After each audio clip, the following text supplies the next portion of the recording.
Hello CCR members, Fred Most here with an update on our first quarter results. As you know, we are a family-oriented, not-for-profit, member-owned private country club. And I'd like to provide the results around our three primary foundational pillars: operational excellence, member experience, and employee engagement. Under operational excellence, we use metrics and dashboards for fiscal responsibility and discipline. What does this mean? Well, the Finance Committee, in conjunction with John Spees, our General Manager, they set the calendar year budget for 2019. The Board of Directors reviews and approves the budget, and then John manages the club to meet or exceed the budget. Through the first quarter, we are ahead of budget despite tough weather in January and February and the early part of March. Keep in mind that the best practice is that our monthly dues and our club revenues are used to cover our monthly operational expenses. Initiation fees are used for capital expenditures. The Finance Committee, led by Bill Daniel, Jim McMenamin, and Tim Guykin, prioritize and send capital expenditures to the Board of Directors for approval. The Finance Committee's focus for capital expenditures is 1 to 3 years. The Long Range Planning Committee, led by me, primary focus is capital expenditures and strategic direction over the next 3 to 10 years. The Membership and Marketing Committee, led by Charlie Haggerty, Jeff Jablonski, and John Moran, continue their excellent work in meeting and exceeding the initiation fees budget through March of 2019. Jonna is ahead of budget by $12,500. A fantastic job.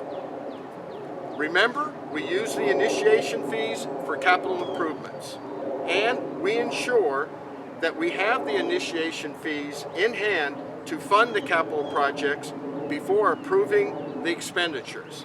That's fiscal discipline. Now, during the first quarter, the following capital expenditures were approved and implemented.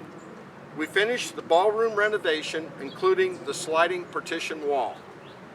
We purchased a new convection oven for the kitchen, which is the workhorse for very large events. We purchased new pool furniture, which you can see behind me, and we will be opening the pool on May 23rd. We installed a new ladies' tee on hole number 12. We purchased 2 new ceiling fans for the tennis pavilion, and we made a $134,000 additional equity payment on our loan. We also renewed our short-term line of credit for $500,000. It has a zero balance, and we have this as an emergency for unforeseen circumstances. One thing I wanted to mention on membership and marketing: the best source for new members, 80% of the time, comes from existing members. So please refer your friends to the club. How about member experience?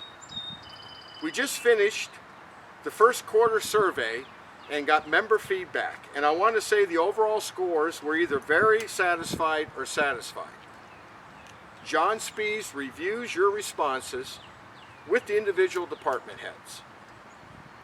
I'm also happy to announce that we will be implementing new software in the next 30 days, which will allow us to randomly select members to provide feedback right away, whether you're playing golf, tennis, dining, or other activities.